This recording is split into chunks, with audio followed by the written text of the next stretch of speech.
की ताजा खबर फातिमा शेख के बेटे की कलाई काटकर हत्या। दंडनायक ने उसे अपने हाथों से मारा। भाई ये दंडनायक कौन है? ई तो हमहू नहीं जानत, लेकिन ई उहे हो जेकरी बेटी के रेप भइल रहे।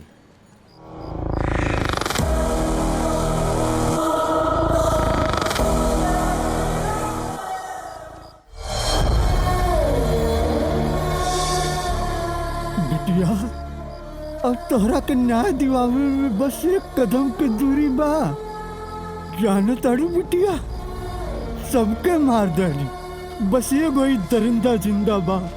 एकरा के मार के तोरा के श्रद्धांजलि दे तोरा अस्थि विसर्जित करब।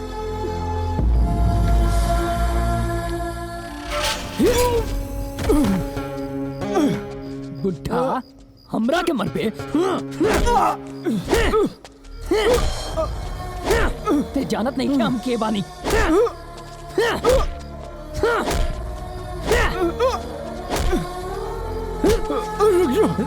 जान ना दे, छोड़ बुढ़ा, हट। रुक जा, छोड़म ना तो क्या, छोड़म ना।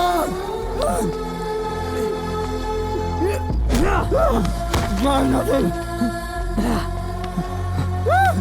रुक जा, ना छोड़म, ना छोड़म ना तो क्या।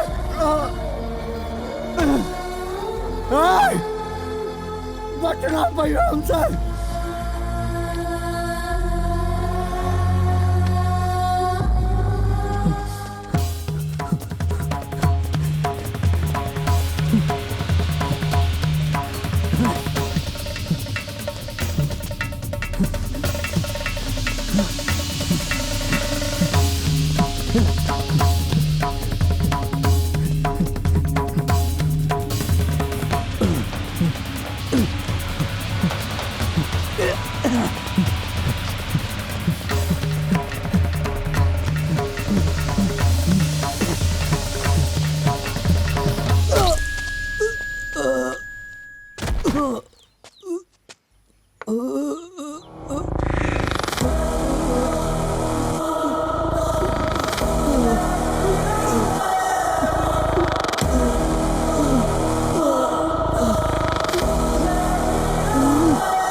अंकल प्लीज हमने के माफ कर दा। हम मरे के नहीं चाहत, हमके जिंदा रहेगे। हम ऐसी गलती कबो ना करब अंकल, हम तो उसे वादा करता नहीं। तोरा के का लागल, तू हमसे बच के भाग जेबे, अपना मौत से बच के भाग जेबे। अरे तोनी के मौत के फरमान पता मोहिदीने दस्तखत कर देले रहली, जैया तोनी की वजह से हमार बेटी अदालत में दम तोड़ले रहे। हम अदालत में सबको सच बतावे खातिर तैयार बनी अंकल। हम कानून के सामने अपन गुनाह कबूल करब। हमके छोड़ दी अंकल प्लीज, हमके एक मौका दे दी अंकल। अंकल प्लीज, तुमके दार बेटी की कसम।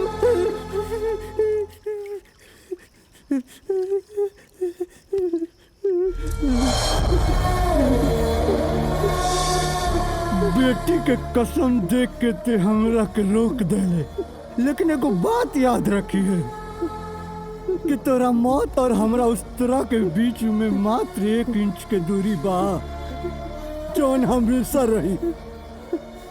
अगर अदालत में झूठ बोले ना तो के हमसे केहू ना बचा पाई। ना ना अंकल, हम वादा करते हैं, हम सब कुछ सच सच बताएं।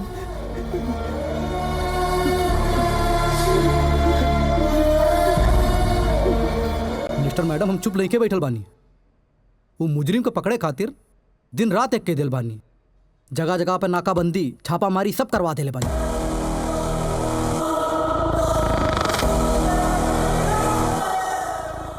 हर गाड़ी के तलाशी लिहल जाता।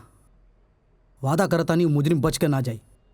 और अगर हमरा के जरूरत पड़ल ना, हम CBI बुलाइब, डॉग स्क्वाड सब बुलाइब, पर वो बची ना। हम पाताल से भी ढूंढ निकालब ओकरा के। वाह इंस्पेक्टर साहब वाह, रौरे ही शहर में रह के रौरे डिपार्टमेंट के नाक में दम का दहनी। अरे जब नाक के नीचे से ना ढूंढ पौनी तो पाताल से कैसे ढूंढब। ढूंढ तो तोरा के हम हर हाल में लेती हैं, काहे कि तोर कर्म कुंडली का कच्चा चिट्ठा हमरे पास बा। या तो तू गिरफ्तार होता या तो गोली के शिकार। अच्छा कैला, मौत के डर से खुदे गिरफ्तार हो गईला। मौत? कैसन मौत इंस्पेक्टर साहब? अरे मर तो हम वही दिने गए रहली जहिया बड़ी अदालत में न्याय न मिलने से हमार बेटी दम तोड़ दियालस। अरे अब तो हम एगो जिंदा लाश बन के रहता नहीं इंस्पेक्टर साहब, जौना के जिंदगी के एक ही मकसद बा अपना बेटी के न्याय दिवावन। लेकिन ये कुल हम रउआ से काहे के कहता नहीं। अरे रउआ का हमरा भावना से काले में देवे के बा। रउआ तो क्राइम के और कानून के किताब पढ़ ले बानी ना, लेकिन हम तो एगो साधारण इंसान है इंस्पेक्टर साहब, जौन बार और दाढ़ी बनावत रहल है। जस्ट अ कॉमन मैन, जेकर एगो छोटी सी दुनिया रहे, ओ दुनिया में एगो परी जैसन खिलखिलात बच्ची रहे, जौना के दरिंदा कुल मसल देना साहब। लेकिन एगो बात याद रखें इंस्पेक्टर साहब, जब भी कॉमन मैन अपना जिद पर उतर जाला सन ना, तो उन्हन के रोकल असंभव होला। असंभव। तीन गो के तो हम मार चुकल बानी, एगो बाकी बा। एगो। बकवास बंद कर और ये बता कि विकी कहाँ बा। विकी कहाँ बा हम अभी ना बताइब इंस्पेक्टर साहब, बल्कि ओकरा के अदालत में पेश करब, ताकि सच के चेहरा पे पड़ल झूठ के पर्दा उठ सके और हमरा बेटी के न्याय मिल सके। न्याय मिल सके। हम चाहती ना तोहरा के अब्बे गोली मार देती, काहे कि हमरा सरकार की तरफ से आदेश बा, लेकिन हम ऐसा ना करब, काहे कि हमू चाहता नहीं मुजरिम के सजा मिले। यही खातिर हम तोरा के कोर्ट जरूर ले जाए।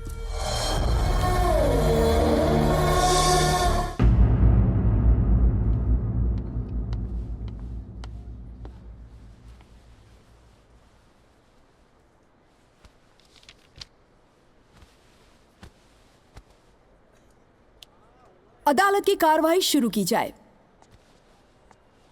Thank you my lord, your honour. आज से 1 महीने पहले इसी अदालत में एक मुकदमा आया था, इस शंकर शर्मा की मरहूम बेटी प्रिया शर्मा के रेप केस का, जिसका इल्जाम एक साजिश, एक लालच और एक स्वार्थ के तहत था। मेरे मुवक्किल शोएब, अफरोज और विकी के ऊपर लगाया गया था। मुजरिम के तौर पर मैंने इन तीनों को आपके सामने पेश भी किया था और इसी अदालत में इस शंकर की रची हुई साजिशों का पर्दाफाश हो गया। इसकी बुनी हुई जाल बेनकाब हुई और साथ ही साथ इसके द्वारा पेश किए गए सारे सबूत, सारे गवाह झूठे साबित हुए।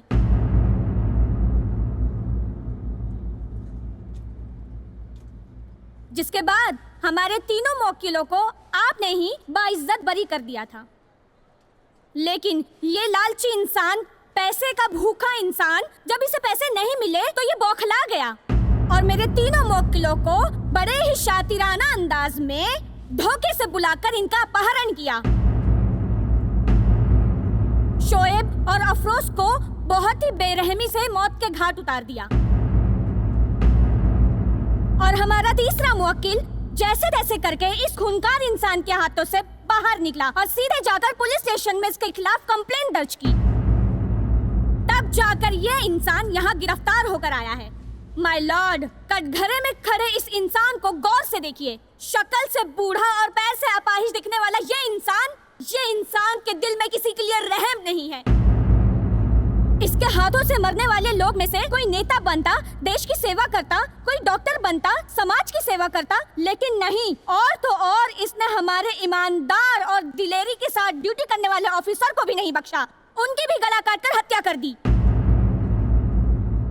योर ऑनर, इसने आपकी अदालत, आपके दिए हुए फैसले और इस देश के कानून को तोड़ा है और इस कानून व्यवस्था की धज्जियां उड़ा दी, मानवता को शर्मसार कर दिया है। बड़ी ही बेरहमी और दरिंदगी से इस इंसान ने 3 लोगों का कत्ल कर दिया है।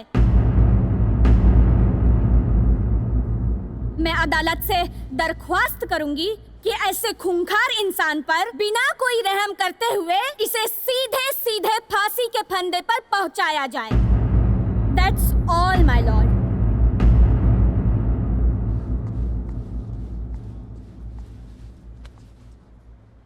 मिस्टर शंकर, आपका कोई वकील? नहीं जज साहिबा, आज मेरे पास कोई वकील नहीं है। आप अपनी सफाई में कुछ कहना चाहते हैं?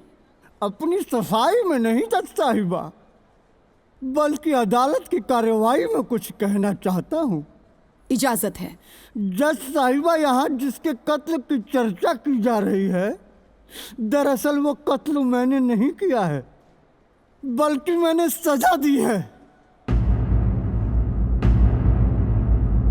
उन लोगों को जो गुनाहगार थे।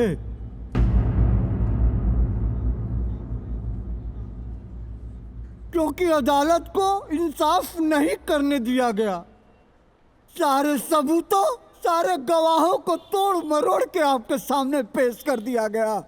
जब जज के सामने, न्यायालय के सामने सही सबूत नहीं पहुंचा और मुजरिमों को सही सजा नहीं मिली, तो ये बूढ़ा बाप बिफर उठा। अदालत के इस मंदिर में न्याय और इंसाफ ना मिलता देख मेरी बेटी ने यहाँ सबके बीच में दम तोड़ दिया था जज साहिबा, और मैं ये सदमा बर्दाश्त नहीं कर पाया जज साहिबा, और लकवाग्रस्त हो गया और बुढ़ापे में अपाहिज हो गया। ऑब्जेक्शन माय लॉर्ड, ये इंसान इमोशनली ब्लैकमेल करने की कोशिश कर रहा है और अपने झूठे आंसू दिखाकर फांसी के फंदे से बचने की कोशिश कर रहा है। फांसी के फंदे से बचना होता ना वकील साहिबा, तो मैं खुद चलकर पुलिस स्टेशन नहीं गया होता, अपने आप को पुलिस के हवाले नहीं किया होता जज साहिबा। अधूरा इंसाफ पूरा हो सके, मेरी बेटी को न्याय मिल सके, इसलिए मैंने ये अदालत दोबारा लगवाई है, ताकि मेरे माथे पर लगा साजिश रचने का झूठा कलंक मिट सके। कहना क्या चाहते हैं मिस्टर शंकर? कहना नहीं जज साहिबा, बताना चाहता हूं मैं कि अगर पुलिस ने अपना काम ईमानदारी से किया होता तो मुझे न्याय के लिए उस तरह नहीं उठाना पड़ता।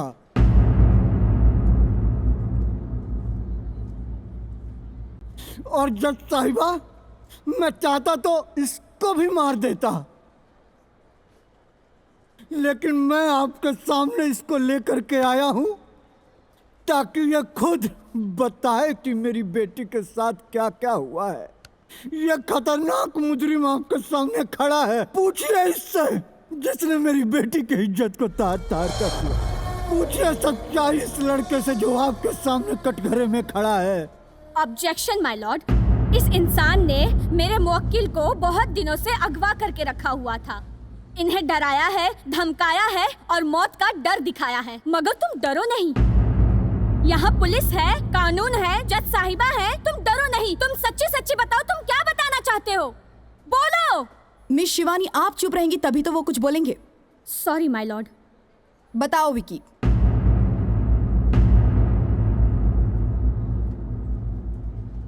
क्या कहना चाहते हो? जो भी है सच सच बताओ।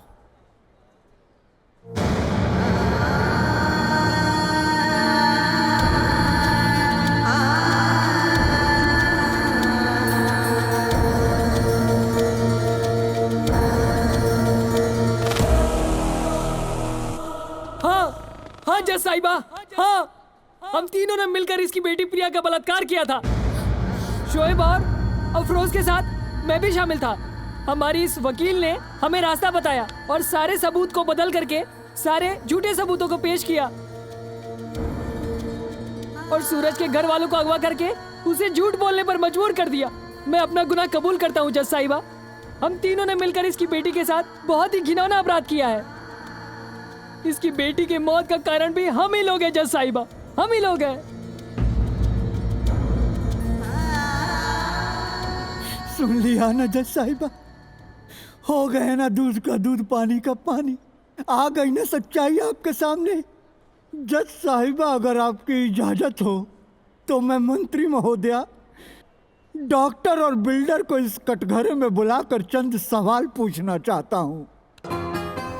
इजाजत है। मंत्री महोदया फातिमा शेख, डॉक्टर अब्दुल अंसारी और रंजीत सिंह हाजिर हों।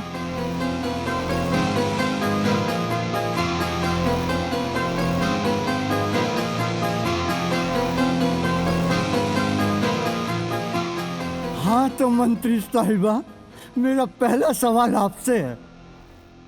आपने जब मंत्री पद के लिए शपथ ली थी तो क्या कसम खाई थी कि मैं देश के संविधान की रक्षा पूरे ईमानदारी और सच्चाई से करूंगी? ये रक्षा किया है आपने, ये रक्षा किया है जज साहिबा इन्होंने।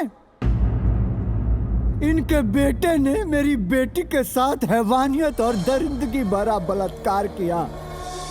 उसे सजा दिलाने के बजाय ये उसे बचाने में लग गई। अपने पद और प्रतिष्ठा का रौब दिखाकर सारे सबूत बदल दिए। गवाहों को डरा धमका करके आपके इस अदालत में पेश किया गया जज साहिबा। अरे ये तो एक बेटी थी, एक बेटी होकर एक बेटी को न्याय दिलाने की बजाय अपने पावर का गलत इस्तेमाल करके इस अदालत को गुमराह किया और अदालत को इंसाफ नहीं करने दिया गया जज साहिबा। आखिर ऐसा क्यों किया जज साहिबा? पूछिए ऐसा क्यों किया?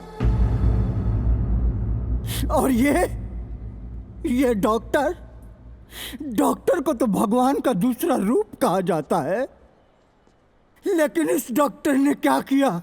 मेरी बेटी का मेडिकल रिपोर्ट बदलवा दिया। विश्वास के साथ विश्वासघात किया है इन्होंने। चिकित्सा जैसे भरोसे को बदनाम किया है इस डॉक्टर ने जज साहिबा। आखिर क्यों किया है इसने ऐसा? इस भरी अदालत में मैं ये सवाल पूछता हूँ, बताइए ऐसा क्यों किया? और ये बिल्डर जज साहिबा, अरे सरकार ने इनको लाइसेंस दिया है लोगों का घर बनाने और बसाने के लिए, लेकिन इसने क्या किया? अपने बेटे को बचाने के लिए मेरी बेटी की दुनिया उजाड़ दी, मेरी दुनिया उजाड़ दी। आखिर क्यों जज साहिबा, क्यों? और ये वकील साहिबा, गौर से देखिए इनको। मेरी बेटी के और इनके उम्र में कोई ज्यादा फर्क नहीं है, लेकिन इन्होंने क्या किया? एक दुखियारी लाचार मेरी बेटी को इंसाफ दिलाने के बजाय कोर्ट के सारे सबूतों को फेर बदल के आपके सामने पेश कर दिया। आखिर क्यों? चंद रुपयों के लिए? चंद रुपयों के लिए इन्होंने अपना ईमान बेच दिया। ये हिंदुस्तान की बेटी नहीं हो सकती, ये हिंदुस्तानी बेटी नहीं हो सकती जज साहिबा। मेरी बेटी थी हिंदुस्तानी बेटी और मैं हूं उसका हिंदुस्तानी पिता, जो अपनी बेटी को न्याय दिलाने के लिए, इंसाफ दिलाने के लिए इस अपाहिज शरीर के साथ निकल पड़ा। जाइए, निकलिए यहाँ से, जाइए मेरे सामने से, जाइए।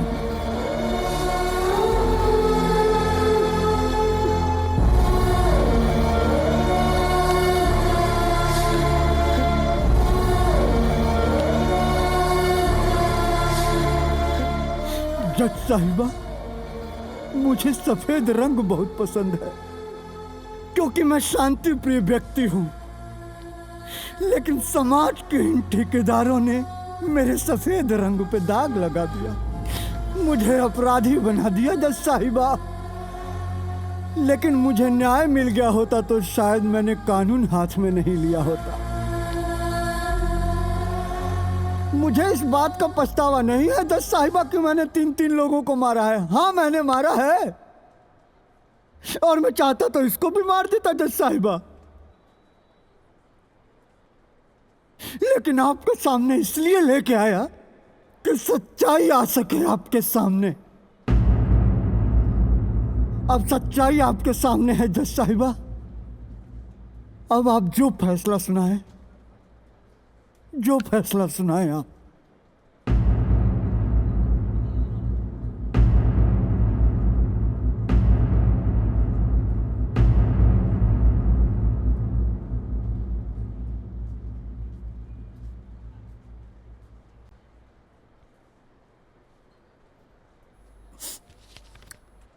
कोई कहीं नहीं जाएगा, जो जहां है वहीं बैठा रहे। अदालत अपना फैसला 2 मिनट बाद सुनाएगी।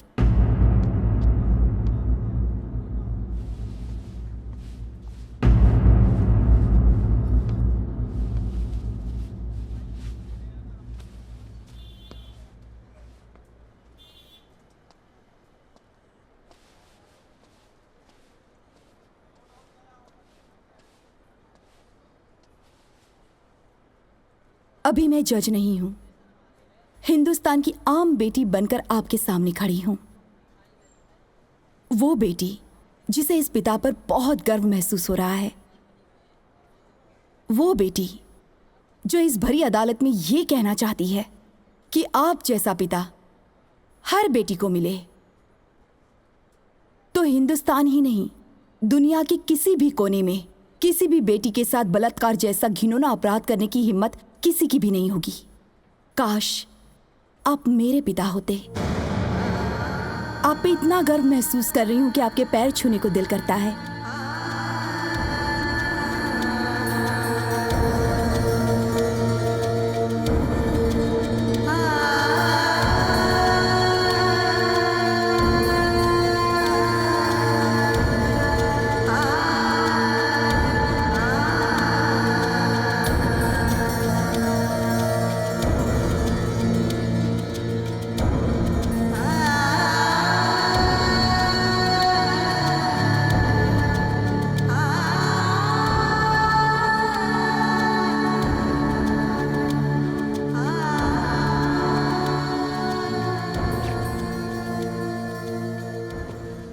लो जी, मैं वापस जज बन गई। सारे गवाह सबूत देख सुन लिए और अब मैं अपना फैसला सुनाऊंगी।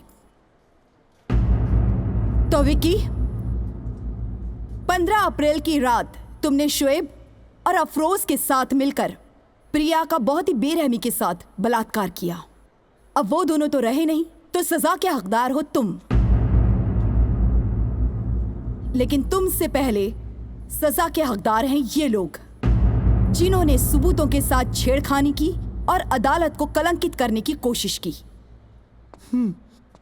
सबसे पहले फातिमा शेख, जिसने अपनी पद प्रतिष्ठा का बिल्कुल ही नाजायज फायदा उठाया और कोर्ट को गुमराह करने की कोशिश की। तो इसीलिए अदालत इनसे इनका पद छीनकर कभी कोई चुनाव न लड़ने की सजा सुनाती है। साथ ही साथ अदालत हुक्म देती है कि फातिमा शेख को हिरासत में लिया जाए।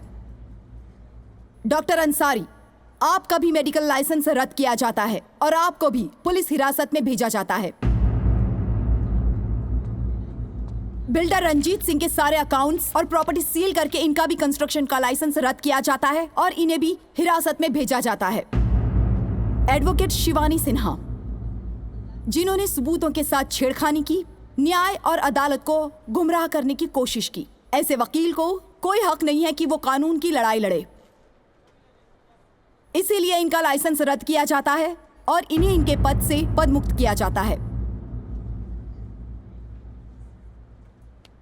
मिस्टर शंकर, आपने जो किया वो गैर कानूनी था, लेकिन अगर कानून ने अपना काम ईमानदारी से किया होता तो आपको कानून हाथ में लेने की जरूरत नहीं पड़ती। क्योंकि आपने गुनाह किया है, सजा तो आपको जरूर मिलेगी, लेकिन मैं कोशिश करूंगी कि आपको कम से कम सजा मिले।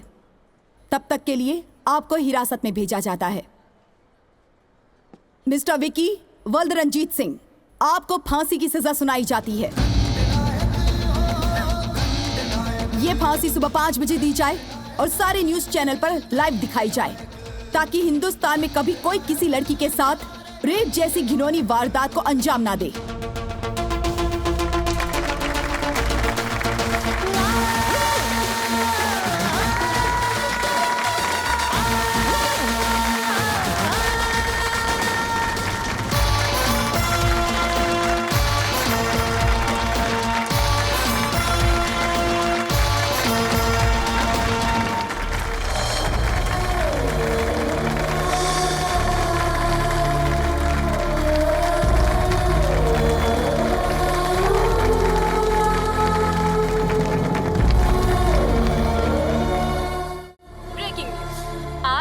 सबसे बड़ी खबर, काफी जद्दोजहद के बाद अंततः प्रिया बलात्कार केस की सुनवाई आज पूरी हो गई है। अदालत के फैसले और जज के आदेशानुसार मुजरिम विक्की वल्दरंजीत सिंह को फांसी की सजा इसलिए लाइव दिखाई जा रही है ताकि कोई भी अपराधी किसी भी बेटी की इज्जत पर हाथ डालने से पहले 100 बार अपना अंजाम सोच ले कि उसके साथ भी ऐसा ही होगा जो आज इस बलात्कारी विक्की के साथ हो रहा है। क्योंकि अब कानून के साथ साथ हमारे देश की जनता भी जाग चुकी है और बलात्कार जैसा घिनौना अपराध करने वालों का अंजाम तय हो चुका है। ऐसे गुनाह करने वालों को यही सजा मिलनी चाहिए। ये गुनाह करने वाले ये क्यों नहीं सोचते कि इनके घर भी माँ है, बेटी है, बहन है।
आपन पसंदीदा फिल्म देखे खातिर डाउनलोड करी दंगल प्ले ऐप।